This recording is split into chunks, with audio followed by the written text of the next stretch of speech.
Welcome to the debate. Today we are tackling the complex history behind the discovery of X-rays. Specifically, we're examining who truly deserves the primary historical credit for bringing this revolutionary technology to light. Right. And this discussion emerges directly from historical records detailing Nikola Tesla's early experiments with radiation energy, the devastating March 1895 fire that destroyed his New York studio, and then Wilhelm Röntgen's published report in late 1895, which officially introduced the phenomenon to the world. Exactly. And when we look at that historical record, I have to say I give the primary credit to Wilhelm Röntgen. Because for me, a scientific discovery doesn't fundamentally exist until it's formalized. It has to be subjected to rigorous methodology and published for the global scientific community to actually utilize. And, well, I come at it from a completely different way. I think true discovery is fundamentally about empirical observation and technological mastery. Because Tesla was actively experimenting with this radiation prior to Röntgen, and because he developed the foundational high-energy vacuum technology and demonstrated a superior early grasp of its medical applications, he holds the ultimate scientific priority. Let's dive right into that core philosophical difference, because I think it really defines how we read this history. You mentioned empirical observation, and we all know Tesla began noticing anomalies in his lab in 1894. But noticing an anomaly, like a fogged photographic plate, is an incredibly common occurrence in laboratory science. Well, Every physicist working with Crookes tubes in the 1890s was likely producing some level of what we now call Bremsstrahlung radiation. But encountering a strange result isn't a discovery. Discovery requires definition. Röntgen didn't just notice fogged plates. He meticulously isolated the variable, tested its penetration against specific gravities of various materials, and codified a new form of radiation. I'm sorry, but I just don't buy that framing of Tesla's 1894 work. You're making it sound as if he merely noticed a ruined piece of film, shrugged, and moved on. That is a vast mischaracterization of his laboratory reality. How so? Tesla did much more than notice an anomaly. He possessed the physical means to harness these rays, and he actively did so. He didn't just use standard Crookes tubes, he intentionally combined them with his high-frequency, high-voltage Tesla coils. He was driving unipolar vacuum tubes to their absolute physical limits, specifically to generate these unknown rays. I see why you think that, but let me give you a different perspective. Driving a tube to its limits to produce an effect is an engineering feat. It's creating a phenomenon, absolutely. But did he know what he was creating at that moment in 1894? Producing radiation in a vacuum tube isn't the same as understanding that you've just uncovered a fundamentally new property of physics. Right, but Look at Röntgen. He spent weeks in isolation in late 1895. He carefully passed these rays through books, wood, and metal, observing their effect on a barium platinocyanide screen. He defined the lack of magnetic deflection, proving they weren't just standard cathode rays. That formal characterization, that's what separates a curiosity from a scientific breakthrough. But you cannot separate the characterization from the fact that Tesla was already actively producing what he termed shadowgraphs. He wasn't just generating unknown energy in the dark. He was intentionally creating an imaging system.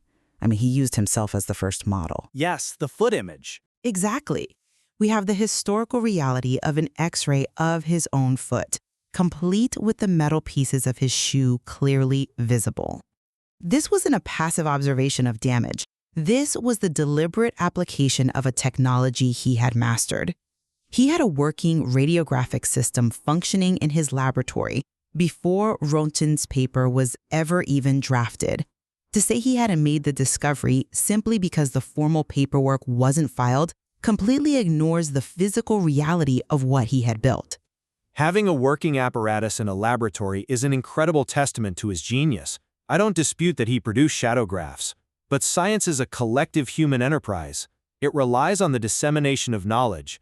An uncharacterized, unpublished phenomenon confined to a single laboratory doesn't advance human understanding, at least not until it's shared. Röntgen's publication on a new kind of rays is what actually defined the field of radiology. He provided the empirical framework that allowed the rest of the scientific community, from Paris to New York, to replicate, understand, and build upon the work immediately. Which brings us to the tragedy of March 1895. Right. Tesla was actively preparing to share this work. The fire that burned his South Fifth Avenue laboratory to the ground destroyed his equipment, his specialized vacuum tubes, his photographic plates, and his records. It was an absolute catastrophe, but we cannot write the history of science based entirely on who won a race to the publisher's office, especially when one competitor's laboratory literally burned down just as he was preparing his findings. It was terrible luck. Exactly. The fire was an act of sheer bad luck, a logistical setback. It destroyed the record of the discovery, but it doesn't negate the fact that the empirical discovery had already taken place. It is deeply unfortunate, and no one denies the magnitude of that loss to the scientific community. But historical credit in science simply cannot be awarded based on what-ifs. We cannot definitively know what Tesla would have published or how he would have characterized the race had the fire not occurred. We have to evaluate the history we have. He simply did not cross the finish line first in terms of entering the scientific record, and if we look at how the scientific community operates, priority goes to the one who successfully communicates the finding. Well, that assumes the finish line is purely an academic journal. I argue the finish line is the realization of the technology. And if we want to talk about how the scientific community operates, let's look at how these two men actually interacted. The collegiality between them is highly revealing. When Tesla's lab burned down, he didn't give up. He rebuilt. And as soon as Röntgen's publication was announced, Tesla immediately resumed his X-ray work. He produced new shadowgraphs of incredibly high quality and sent them directly to Röntgen along with a letter of congratulations. Which I think perfectly supports my point. By sending that letter of congratulations, Tesla was effectively acting as a gracious colleague, acknowledging Röntgen's priority in the discovery. He wasn't claiming he got there first, he was celebrating the man who did. That's a compelling argument. But have you considered the full context of that correspondence? Because Röntgen returned that letter with immense praise for Tesla's own work. He explicitly recognized the highly advanced nature of the shadowgraphs Tesla sent him, noting they were far superior to what many others were producing at the time. They were very clear images, yes. Because Röntgen knew that you don't just whip up images of that caliber overnight unless you already possess a deep pre-existing mastery of the technology and the physics involved. The fact that Tesla could so quickly produce those images proves his parallel and in many ways superior grasp of the apparatus. I'm not convinced by that line of reasoning. Recognizing someone's parallel engineering work is not the same as conceding historical priority for the discovery itself. Röntgen praised the images, certainly. Tesla's equipment was undeniably powerful. But Röntgen was praising a colleague's replication and advancement of the field he had just formalized. And if we want to talk about true mastery of the phenomenon, we have to look beyond just the clarity of the images. We have to look at how well each man actually understood the physics of what they were generating. I think their understanding of the physics is exactly where Tesla shines, particularly in how the radiation interacted with the physical world. Actually, this is where we find a very significant gap in Tesla's fundamental understanding. The historical texts note that as Tesla worked with these high-energy vacuum tubes, he experienced and documented the cautionary biological effects of the radiation: skin changes, deep pain, swelling, and even hair loss. But he incorrectly attributed these severe biological effects to the ozone and nitrous acid generated by the high-voltage equipment, rather than to the radiant energy itself. Yes, he hypothesized a chemical cause rather than a radiological one. But that theoretical error is massive. It suggests that his grasp of the underlying physics was still quite incomplete compared to the formal, rigorous foundation laid by Röntgen. He had the mechanical apparatus, he could generate the rays, but he fundamentally misidentified the mechanism of the biological hazard. If you are attributing radiation burns to ionized air, you don't fully understand the nature of the new phenomenon you're dealing with. Röntgen didn't jump to conclusions about ozone, he systematically studied the ray's properties. Okay, I will concede the error regarding the ozone. It is true that Tesla incorrectly hypothesized the exact mechanism behind the cellular damage. But let's put that into historical context. When you are standing next to a massive, unshielded Tesla coil throwing high-frequency sparks, the smell of ozone and nitrous acid is overwhelming. Sure, it's strong. It is physically pungent.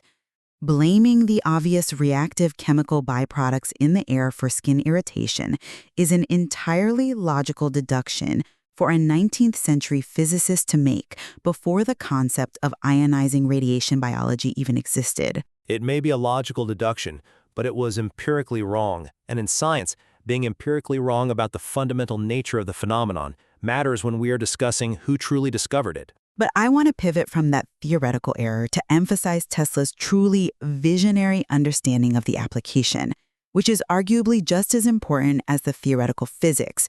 Even though he misidentified the exact chemical or physical cause of the biological damage, he empirically identified the hazards immediately. And more importantly, he didn't just observe the danger. He engineered a solution. By building the aluminum shield. Exactly. He understood instinctively that distance and time were critical factors in saving the human body from these harmful effects, and he attempted to construct an aluminum shield to provide a protective barrier. He was actively protecting himself and his technicians from the dangers of radiation before the global medical community even fully comprehended what this radiation was. He didn't need a perfect theoretical framework to understand the practical reality of the hazard and design a functional mitigation strategy. I absolutely acknowledge that his practical implementation of safety protocols demonstrates his incredible intuition as an engineer. He was a man who constantly sought to harness the forces of nature safely. But an engineer implementing a practical shield against a hazard he fundamentally misunderstands chemically is very different from a scientist formalizing the laws of that hazard. Röntgen's foundational methodical work is what eventually allowed the scientific and medical communities to understand why the shielding was necessary at a cellular and atomic level, not just that it was necessary. Science requires the correct theoretical framework to truly advance. Without it, you are just relying on trial and error. I understand the value of the theoretical framework, but you cannot separate the discovery of a tool from the comprehension of its utility. This is where Tesla's priority is undeniable. He was incredibly quick to identify the sophisticated medical applications of his shadowgraphs. He specifically noted that the rays image denser bodies differently than opaque ones.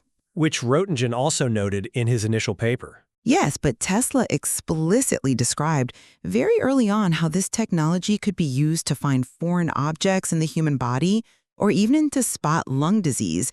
This wasn't just a parlor trick for him, and he wasn't just looking at the bones of a hand. He saw the immediate, holistic medical utility of the technology. He visualized the future of diagnostics almost instantaneously. He saw beyond the basic physics and directly into the profound human impact of the technology. That holistic grasp of its utility, combined with his prior creation of the physical apparatus, makes him the true pioneer. He didn't just discover a ray, he envisioned the entire medical field of radiology. That's an interesting point, though I would frame it differently. It is absolutely true that Tesla possessed an unmatched visionary capacity. His ability to foresee the medical implications, spotting lung disease, locating foreign objects, is a testament to his unique genius. There is no denying that his mind immediately leaped to the betterment of humanity. But vision and foresight, while vital to the progress of technology, are distinct from the precise milestone of scientific discovery. How so? If you build the machine, generate the rays, take the image, and define its medical use, you have discovered it. Because the establishment of priority in science has always relied on the peer-reviewed, published dissemination of knowledge. We have to draw a line between an incredible engineering sandbox and a codified scientific breakthrough. The latter requires rigorous communication. Röntgen's act of formal publication provided the essential foundation for the scientific community. It took the phenomenon out of the private laboratory where it was tangled up with misattributions about ozone and nitrous acid and gave it a clean, empirical definition for the world. That act of formalization cements his rightful place as the primary discoverer. And while publication is the traditional metric of academia, it is often a reductive metric that ignores the messy physical reality of innovation. I maintain that Tesla's prior creation of the necessary high-energy vacuum tube and disruptive discharge coils, his successful production of shadowgraphs of his own body well before 1895, and his immediate visionary grasp of both complex medical applications and protective shielding grant him the ultimate priority in the story of X-rays. The physical proof existed before the ink was ever dry on Röntgen's paper. As we synthesize these differing viewpoints, it is important to acknowledge the points where our perspectives converge. The historical record clearly shows a deep mutual respect between these two brilliant figures.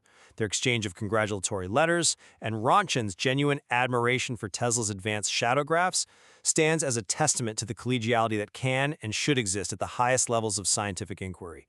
They weren't bitter rivals, they were peers fascinated by the same invisible forces. I completely agree with that. The mutual respect is one of the more heartening aspects of this history. And I think we also clearly agree that the March 1895 fire was a catastrophic event that drastically and tragically altered the timeline of scientific history. It is one of the great what-ifs in the history of physics, and it undeniably robbed Tesla of the chance to formalize his findings on his own timeline. It is a profound tragedy. And I think our disagreement today really reflects the broader complexity of assigning credit in any major scientific endeavor. It requires both the quiet, empirical, often dangerous work in the laboratory, building the apparatus, taking the risks, making the initial observations, and the rigorous formal communication of those findings to the wider world so that humanity can actually benefit from them. Exactly. Science is a spectrum of discovery. It involves the engineering intuition to build the machine, the vision to see its application, and the meticulous methodology to define its properties. Both Tesla's empirical realization and Röntgen's formal publication were crucial to the birth of radiology.